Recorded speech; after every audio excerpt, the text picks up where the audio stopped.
Il m'a fallu 60 jours d'alité, donc 60 jours Mambeto.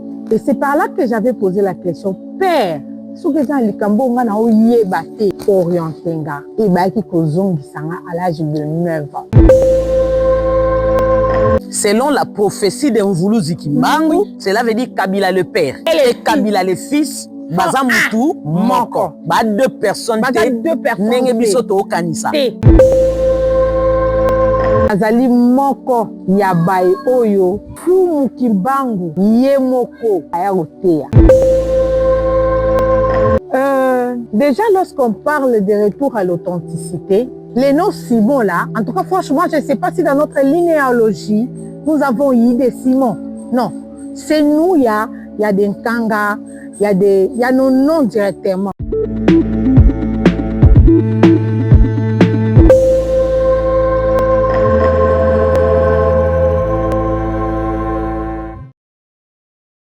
Na bande qu'on a biso nyonso ya émission Oyo aime ton pays, comme je l'ai toujours dit, linga ekolo na yo, parce que ekolo na yo nde nyonso ya yo, ba valeur na yo, culture na yo, nyonso ya yo, spiritualité na yo, ndeza ekolo na yo. Lelo nazo yambela bino lisusu mwasi mususu ya bwanya oyo aza pe na mpifu oyo aza pe na mission na oyo etali mabele ya Congo. Si vous allez vous rappeler, l'année passée na annonçaki pona koyebisa bino ete lisolo ya Congo mwasi nda akoya kokata yango, mwasi nda akoya kosukola mabele, mwasi nda kotombola nkita na biso to mabele na biso ezwa esika na yango. Et confirmation, basi nyonso nazo yamba na kati mission oyo eza basi oyo bayambi mpifo to bayambi mission ya koyeba na kokokisa likambo songolo pe mpakala na kati ya ekolo oyo. Lelo nazo yambela bino mwana moko lisusu ya papa Ntwalani wapi pa ye mutu ate yakaye, mutu aformaka ye, mutu azoko kumba ye eza papa Ntwalani. Wabino mwasi ya Mvuluzi Kimbangu musila. Donc lelo nakutani pe na papa Ntwalani na kati ya nzoto ya mwasi ndenge bukutanaka na Mvuluzi Kimbangu na kati ya nzoto ya mwasi. Nazo yambela bino ye bozo découvrir ye moko akoyeba na ko se présenter. Mbote na yo mama na biso Luzolo. Mbote, mbote, mbote na babe na Congo nyonso. Mbote, mbote, mbote na peuple congolais nyonso. Mbote, mbote, mbote lenge émission nzolongwa aime ton pays. Na mutu oyo nyonso alingaka mboka na epe mabele ya Congo. Kombo na ngai ndenge bate ya biso na lusance na biso, na tradition na biso. Avant que nazo maloba na miso ya bato, il faut na se présenter. Kombo na ngai Luzolo Maboti Londa. Nazali ingénieur de formation en agroalimentaire. J'ai fait la pédagogie appliquée aux universités. Je suis le fruit de l'ISP.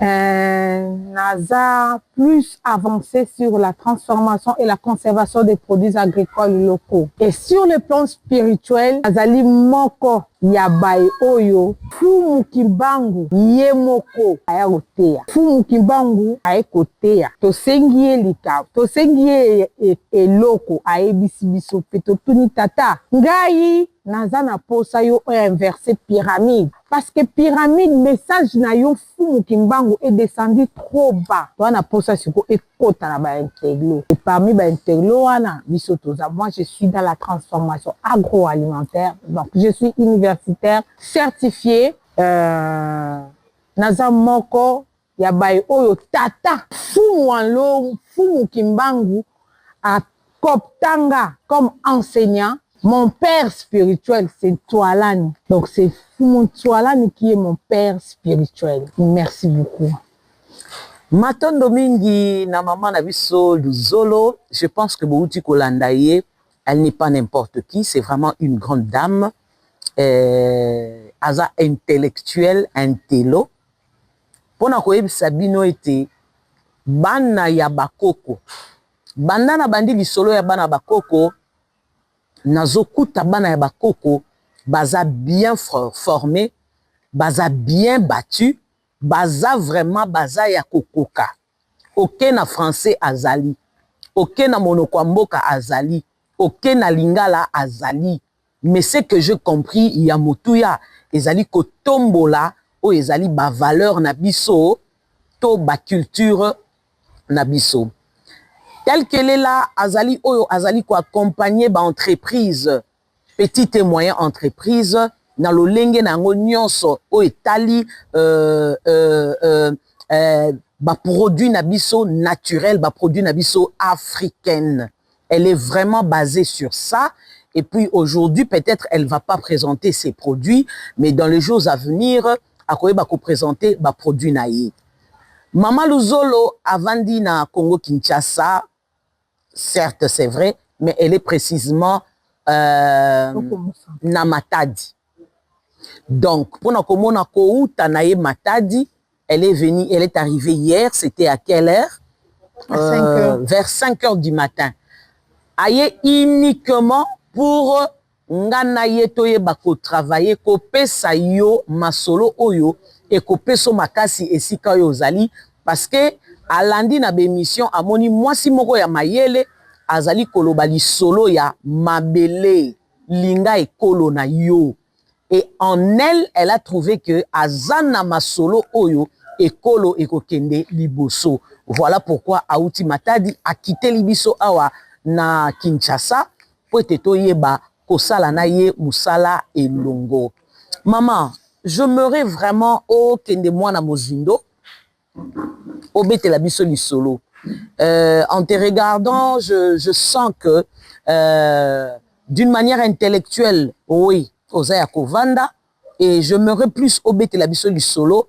Musala na yo penze ezalaka nini na o etali kelasi oyo yo otangi osalaka nini nde tokoyeba pe na kokota na nzela ya molimo. Merci maman pour na mutuna.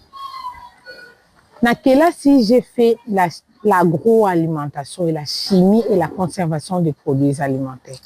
Donc j'ai fait la chimie alimentaire. Na kosala na kokota makasi musala nange ezali kokamata eloko nyonso oyo ewuti na mabele, tout ce qui est produit de la terre, partant de l'agriculture, tozwi produit nyonso, tobakisi yango valeur ajoutée, to conserver yango, tobakisi valeur ajoutée, puis to commercialiser yango. Donc, tant on a le bibongo, je suis dans la transformation, la production. Et moi, je suis partie plus loin. Je commence par l'agriculture, la transformation, la conservation et on ajoute la valeur ajoutée de tous produits agricoles locaux.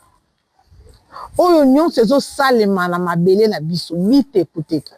Ngai, dongo, podou, jus, il y a toutes sortes de fruits, de cocktails, tout. Parce que ce qui nous fait défaut, c'est la conservation. Et moi, Fumukimbangu m'avait fait une grâce. Et bangonde bayaka kotangisaka. Bangonde bayaka kolakisanga. Et ce qui n'a réussi saka babiloko ale belé, eza pona bango, eza pété pona garder yango pona nga. Donc, je suis dans la transformation, l'agriculture, la transformation, la conservation et la valeur ajoutée de tous produits agricoles locaux. Je pense que Balandi Nabiso, Tolandi Malamu, tu sais, entre parenthèses, Tobetali Solo Ango bien. Je suis en train de me dire, pendant qu'elle est en train de parler, je me dis, le Congo est béni. Le Congo est béni.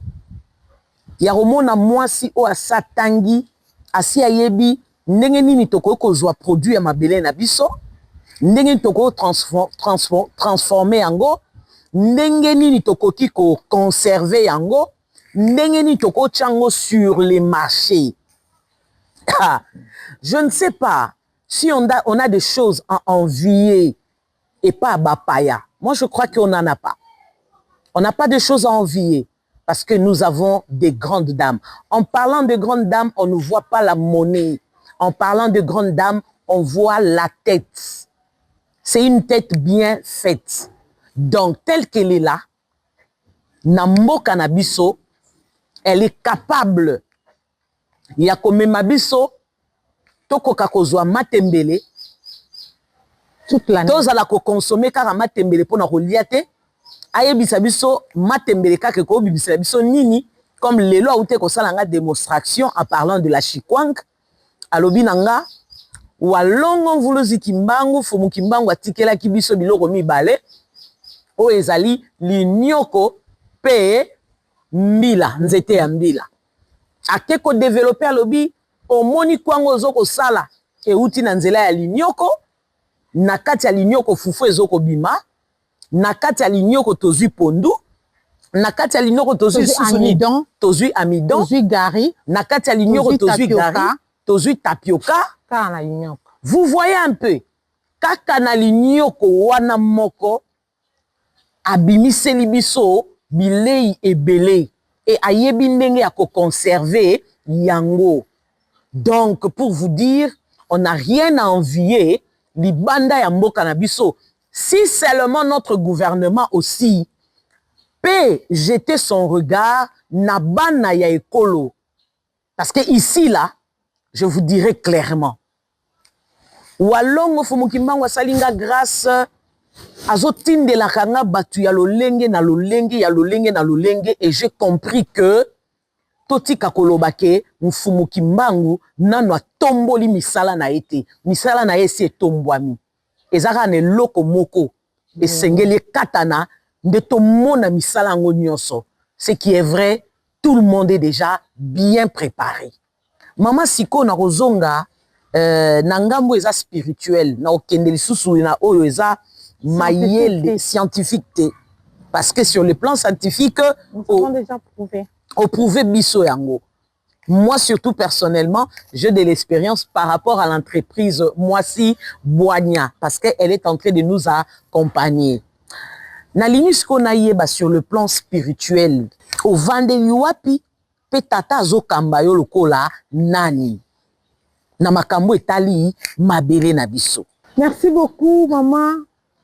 Namakambo Oyo, sur le plan spirituel, il m'a fallu 60 jours d'alité. Donc 60 jours Mambeto. Et c'est par là que j'avais posé la question. Père, ce que dans Likambo, on a oublié orientenga. Et bah qui kozongi sanga à l'âge de 9 ans. À l'âge de 9 ans, na monaki makambo ebele. Fumu yemoko ayebi singai ngai nde nazopuna. Je suis en train de faire une sélection. Tabi père, batou on en a ras-le-bol avec cette histoire de Fumukimbangu. Alors non, vous ne parlez pas de... Moi, personnellement, je ne parle pas, c'est sans discussion. Moi, je ne parle pas de Fumukimbangu. Non, pardon. Moi, je parle de Fumukimbangu Diatunguno. Quelle est la différence entre Simo Kimbangu et Fumu Kimbangu? Parce que vous dites que tu ne parles pas de Simo Kimbangu, mais tu parles de Fumu Kimbangu. La différence, c'est quoi?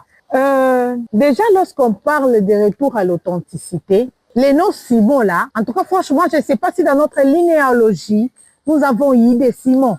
Non, c'est nous, il y a des Nkanga, il y a nos noms directement. Et on a ajouté les Fumu comme qu'est-ce que je peux dire? Comme pour démontrer la grandeur de la personne. La grandeur de la personne. Lorsqu'il m'a passé ça, lorsqu'il m'a passé les messages, je me suis dit, mais Walongo Fumu, moi, namoni comme si le solo ango ya yo, ezanet ya ekolo moko boye. De bisika aye ko betelangai le solo na ye, na comprendre. Ici, là, nous parlons que d'un Fumukimbangu. C'est sans disposition. Ne venez même pas nous débat contradictoire. Non, non, non, non, non, non, non, non. Là, nous ne sommes pas. Parce que nous, là, tozaka kanabisika oyo bolingo ezali, tozaka kanabisika oyo ke bolingo nde esalaka makambo nyonso. Toza na bisika oyo, po toza na boyebi oyo toyebi ke diable asalaka makambo nyonso oyo Nzambe asalaka. Mais eza na eloko moko ka diable asalaka te, ezali ko combattre bisika bolingo ezali. Donc na lisolo oyo mfumu kimbangu nga ndenge bato so alobaka o mon parrain spirituel te, ndenge bayembelaka longue ya Congo mase mabokela mabieka batata bato babengaka ye bango nde il a été point. Voilà. Bieka c'est poindre là. Oui. Parce que maintenant là, qu'est-ce que nous constatons beaucoup avec ces gens-là, soi-disant les parrains spirituels? Quels sont leurs soubassements?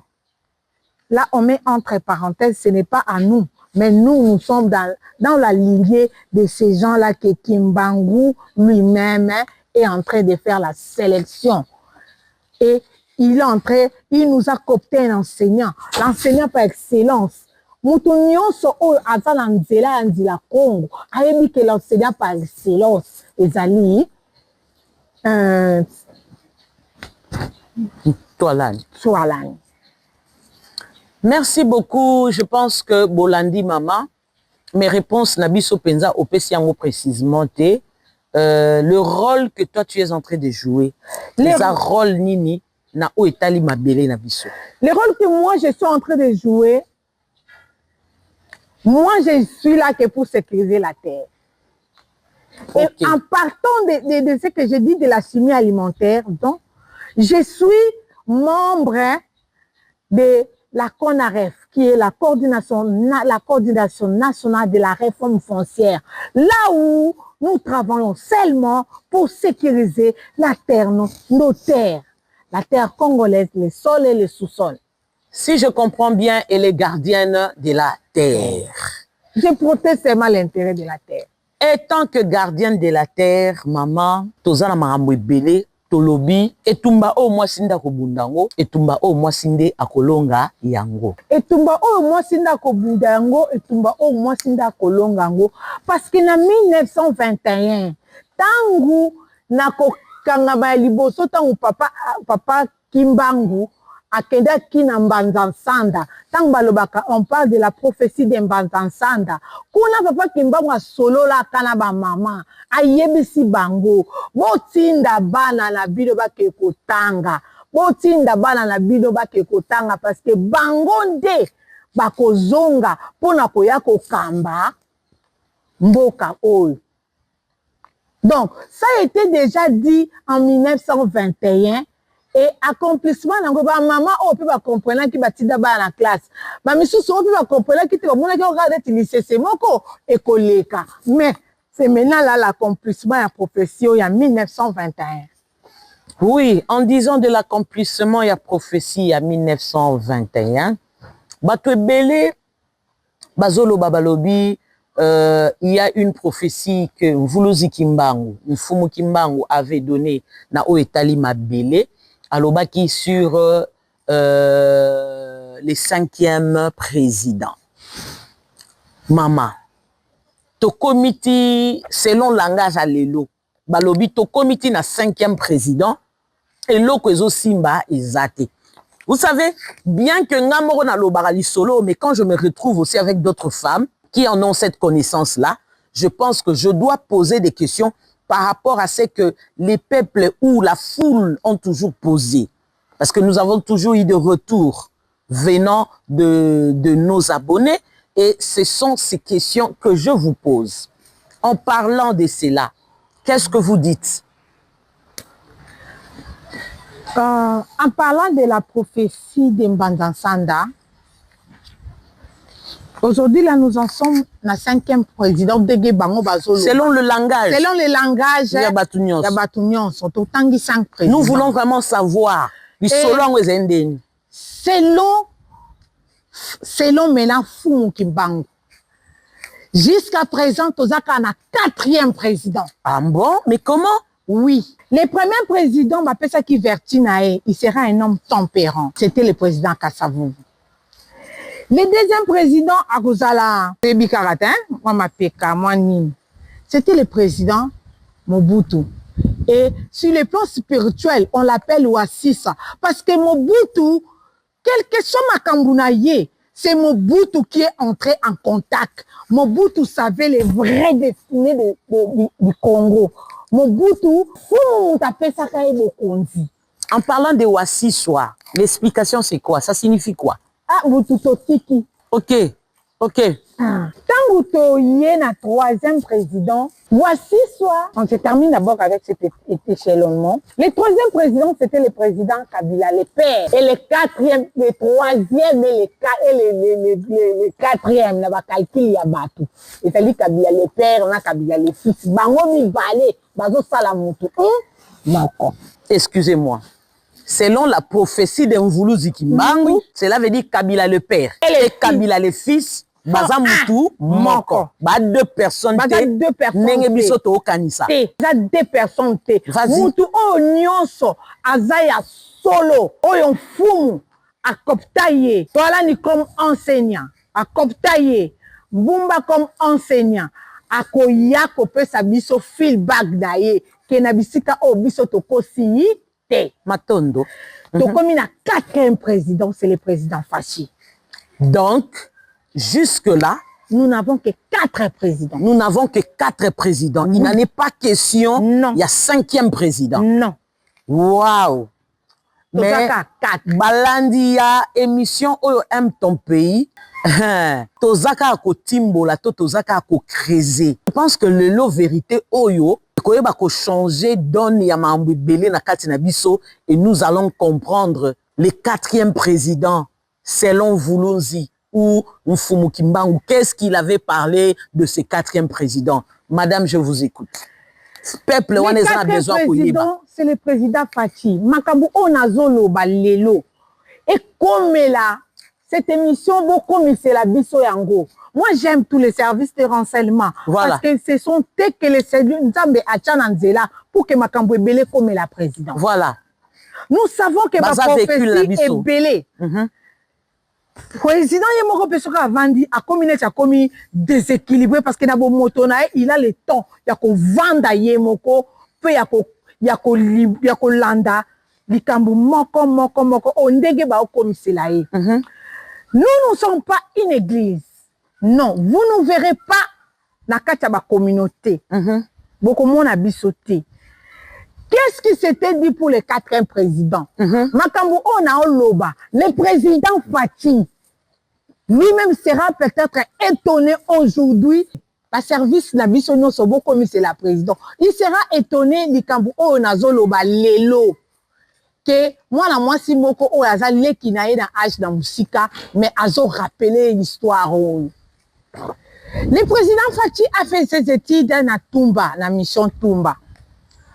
Mukolo mususu alamuka ndenge ka ba interne nyonso tozalaka abimi na cité. Tango abimi na cité, objectif na bango ezalaki ba koma bisika papa Diangenda salelaka accident. Tango akomi wana ezalaka na mama moko oyo apesaka bango maniok. Tango ba apesi bango maniok, bango babandi kolia maniok na bango et il y avait un papa assis na coin pe. Papa wana lobi na bango boye. Ah bana, nazo sepela na groupe na bino oyo. Mais botanga parce que liboso tozo kende. Muta ko kamba mboka oyo akobima na kati ya groupe oyo nde boza. Makambu oyo loba maka na Tumba. Le président Fachi tanga koyoka yango ako se souvenir ali solo oyo. Peut-être batu bakanisaka le président Fachi est un parasité. Et le lolenge oyo passation du pouvoir et ça les met là entre Kabila le fils na président Fachi ezalaki lo lenge moko na makanisi ba préparatif ya balongo et c'est passé entre Mobutu na Kabila les pères. Mais tangu Mobutu akomaki bisika akomaki alingaki suko céder pouvoir ti. Mais passage ya pouvoir ndenge salemelaki entre Kabila le fils na président Faci eza na mission na accomplissement ya prophétie ya Mfumu Kimbangu. Et les missions ya président Faci, le président Faci est là pour restaurer la terre. Lorsqu'on parle de restaurer la terre, à quatre tous les contrats où ils ont un avantage, il y a des Congolais. Bitumba na ye kozala makasi, mais ako suka pe na nzela te, ako mema mission na ye tina suka. Après avoir ramené le peuple congolais na niveau moko de akokende na épée na kimia. Oh, maman Nabiso Luzolo, ce qui est vrai, à chaque fois Tolobaka était Mokonzi Nabiso, les garants de cette nation. Aza mwana ya bakoko, pe aza motindami ya ekeke oyo, aza na mission to rôle ya ko jouer, batonyo so balobi ezali bongote, po ete ye, azali komema mboka na pasi makasi.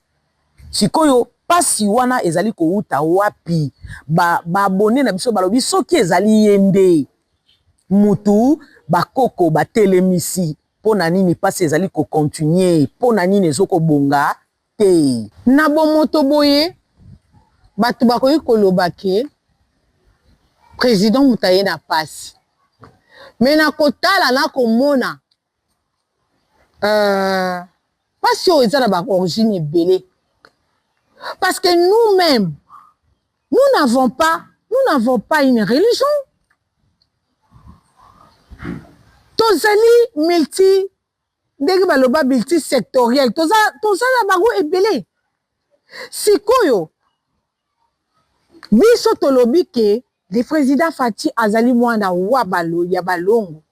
Parce que na nzela na ye, makambo ya balongo ezokende kokokisama.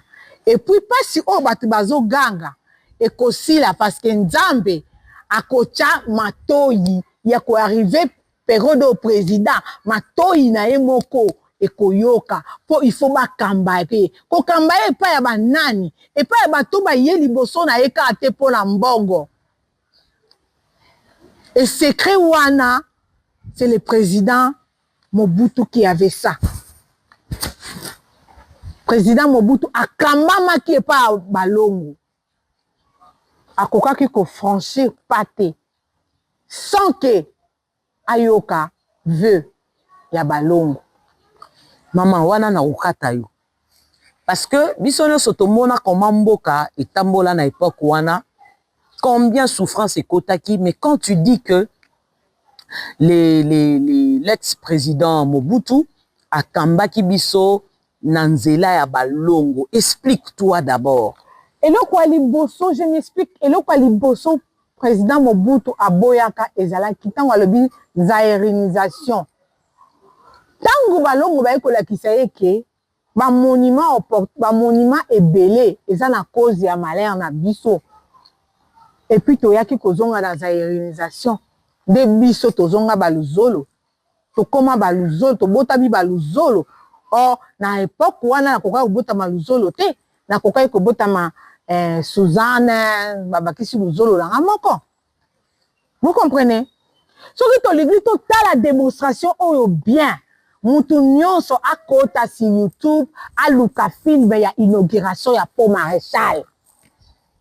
Place pour comprendre que, biso de soto comprendre que, les présidents Ouassi soient entrés en contact avec les 4 R, les génies, Yamabele, Yamupepe, Yamoto, Nayamai. Parce que, ami, côté là qui n'a qu'à pont, alinga qui a déjà pas, à Zongi Siba, à Zui, Tamba, Kasu, Uzibu, à Bouaki, na Pont Maréchal. C'est pour dire que, si nous mengu, n'a qu'à au senga onzela, pour que ba jeter pont oyo, et salema. Et l'élo, na yé pour la inauguration, nango. Matondo Maman Luzolo, si je t'entends bien, si je comprends bien ce que tu veux dire, cela veut dire jusqu'à ce moment où nous sommes, Mokonzi na biso, oyazo kamba biso na mboka na biso, otolingi mingi koleka parce que aza mwana bakoko, parce que aza moponami. Jusque là, nano azo kota en contact te na balongo, pour travailler na bomoko na balongo. Mais je te dirais quand même que chef coutumier uti ko yamba bango mokonzi na biso uti ko zalana chef coutumier uti la biso extrait na yango ayambi chef coutumier parce que na yebi ete na ba émission belé na salaki na bandai koloba ete eza important parce que mokonzi na biso lusus siswa le président Mobutu ou l'ex-président yé azalaki makasi na lisolo ya bakoko mais balobi il entrait toujours en contact à respecter lisolo ya mai ya mopepe ya mabele ya moto mais oyebi ke nga na koloba soki mutu azokoka ko respecter eloko yo te ekozala mwa pasi parce que en ma connaissance je pense que mokonzi na biso pe azosala partie soit ya mopepe soit ya moto soit ya mai natiki yango ezala entre parenthèses parce que nga na ye toza date moko ya naissance nga nazalaka mopepe donc yepe aza mopepe vous comprenez un peu donc soki yango ne mutu ezotia blocage tokoloba c'est à cause ya église to religion po bazwi mokonzi bake kobomba ye plus na ngambo wana ya religion et bango nde babandi kokamba mokonzi na lolenge na bango tandis que biso bana bakoko toyebi déjà ete religion ezali bokoko ya bapaya oyo bayeli biso sikoyo na langage na oto na elobili na yo cela veut dire tina minute soki makambo eza nanu bloqué po nanu totelemisi banzambe na biso te to bakoko na biso te na kati na ekolo c'est que mokonzi esengeli akota na bomoko na banzambe na biso bakoko na biso mama tango lobi mokonzi akota en contact na banzambe na biso eza profond pourquoi mokonzi aza entouré mais siko biso libondeli na biso lokola biso toza bana bakoko et puis bakoko bayaki kolakisa biso likambo ya ye tokomi kobodela bakoko bango mo bakote pa na ye po mbasakoli eleki nde mwana moto azoyeba sute na quel sens c'est voué parce que soki ake côté ya religion bato babundisi ebe bandeko na ye soki ake côté ya bokoko baprophétie kili mais bakoko bakokota en contact na ye moko na makambo biso tolobi de résultat nango ekomonana parce que tango ya kotia su mwinda la sa mesa eza te mwinda esengeli bazwa yango batia likolo ya mesa yango tolobi na kati émission aime ton pays donc mutu oyo nyonso ayebi ke asala nanu Congo mabe te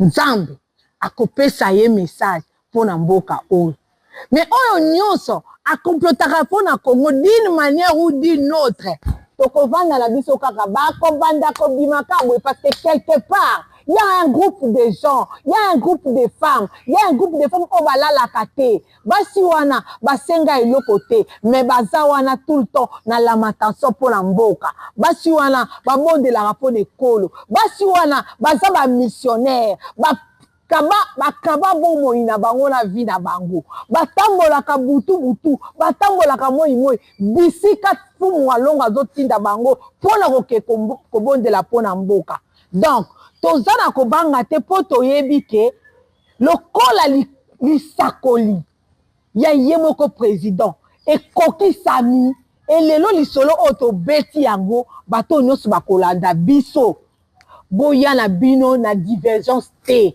gardez vos divergences gardez vos savoirs gardez tout mais mutu oyo qui n'a jamais comploté pour le Congo qui n'a jamais asalaka mpona Congo ka mpona kita bozwi na ye ase soucia nanu tata mokolo moko mpona Congo là je vous lance un défi préparez-vous parce que walongo alunga régler ba problème na bino ba mikolo ebele ba kolongola bango bilamba na miso ya bato Matondo mingi, je pense que Touti Kolanda, moi si, maman, c'est le cœur d'une femme qui parlait. Elle a parlé avec son cœur. Mais pendant que Nabane Kolanda, je me dis, li solo ya mabele oyo.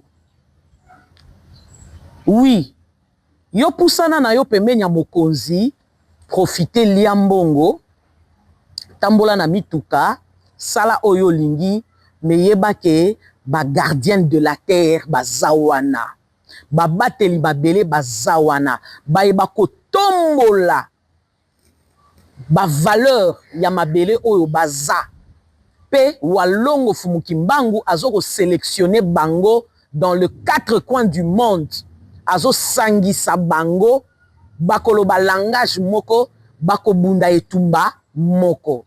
Lelo toye ko confirmer bino lisusu po boyoka ngo na munoko nanga ba ebele batinda ba maloba bozui confirmation pona koyeba ete mokonzi na biso Félix Tshisekedi otobenga Rafati Beton, il est bel et bien un fils de ancêtres. Aza mwana bakoko na ye aza moponami.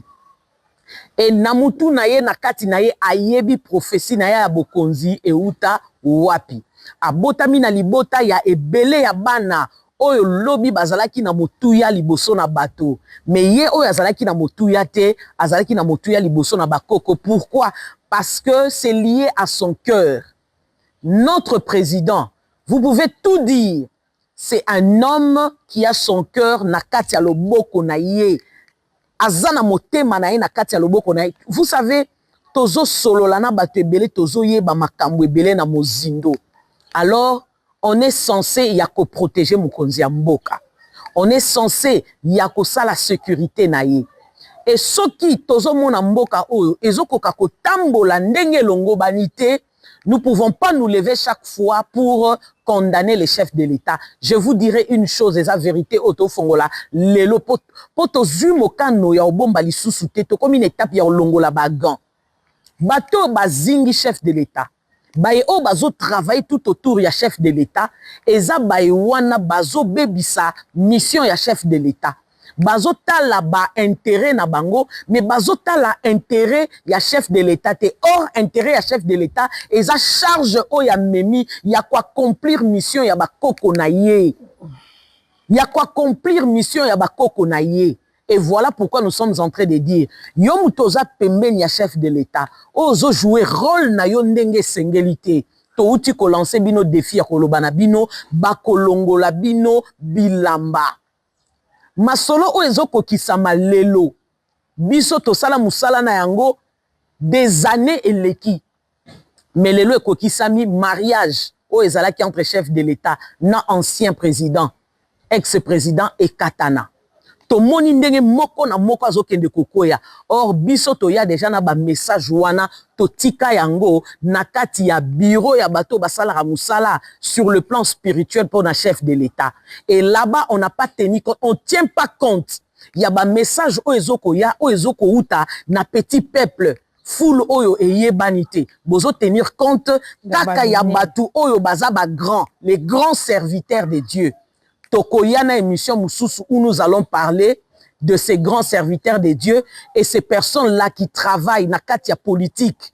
Bayewana bazo sambela église moko, bazana mokambi moko, mais division et salami na kati na bango, pe na kati na bango wana, batelemelia chef de l'État, babimarate basali nini, babimi na kati na yango. Mais vous n'en parlez pas. Et awa eza aime ton pays. On parle plus sur ce qui concerne ces pays et le droit de notre pays. Tozo continuer ko beta cete, tozo réclamer pour que ekolo oyo ba valeur na yango eye banako monisama. En tout cas matondo mingi na ba nyonso bolandi biso na émission oyo to pesi bino matondo petolobi na bino. À très bientôt toko yali susu na mozindo mingi koleka na o etali ekolo parce que ce qui tomati na dimension automatique, Moutouako Sabinote, nous sommes en 2026. Na calendrier na biso ancestral, oyo ya biso, Cela veut dire ce mois d'avril ici, là, to bandi, année 2026. Et en 2026, il y a plein de choses qui vont se passer. Il y a beaucoup de révélations. Nyonso e batama e kozala ani. Et les chefs de l'État, bolinga te, balongo bako solola na ye na ndoto, balongo bako memela ye makambo e batama pour que ye moko abanda ko traiter ba dossier oyo ya bato oyo baza zinga na ye o bazo bebisa ekolo oyo à son insu. Topesi bino matondo mingi tolobi à très bientôt. Mama na biso liloba yasuka. Liloba yasuka, j'étais d'abord à vous remercier. Le message de Fumu Kimbangu est vrai et sincère. Le message de Fumu Kimbangu est amour. Son unique grand message, c'est l'amour. Et c'est pour cela que nous lançons un défi à tous celui qui n'a jamais trahi le Congo. Moi, je lève ma main. Moi, je n'ai jamais trahi le Congo. Likolo na angota ou maman lobby na calendrier na biso eza na lisolo mobimba eza wana. Tozala qui na fête ya mpatantengo, tous ces grands là que vous consultez, tous ces grands, botu na bango fête ya mpatantengo na tradition na royaume Congo ezala kini. Donc, c'était juste pendant le mois de la femme. Le mois de mars, c'est un mois de récolte. Oyo, ba maman musala na ezala, papa musala ezala ki kokata bilanga. Maman banda koya ko bongisa mabele pe aloni. 3 mois après, ba sali récolte. Na récolte wana tang ba ko sala. To koni na octobre. Octobre to récolter na décembre. To koni na décembre. To janvier. To ko récolter na mars. Na mars wana tang ba banda ko récolter. La famille, le couple, bakosangisa biloko la bango, bateki, et bobali tanga kozonga, to mwasi mutakede koteka, asombi tisi po na papa, teni po na papa, teni po na mama, teni po na bana, teni po na biloko nyonso. Et le mois de mars ici, to koni, to récolta ki nini. Et le mois d'avril qui venait de commencer, to koni nini. Parce que makamamo to lobit, aime ton pays. Aime ton pays. Tu viens avec un tracteur qui va coûter 50 000 balles. Mais il y a des motoculteurs de 200 $. Donc, grosso motoculteur, ils ont labouré 4 hectares par heure avec une consommation de 1 litre de carburant. Mais nous préférons Toyanaba, un projet à Mineni. Donc là, Balongo, Bakota Likambo, Oyo, Torukuta Anabino, Nambala Sima, peut-être pour te décortiquer les sous-sujets. Merci beaucoup pour notre colonel Lelo, Tosuki Awa. À très bientôt.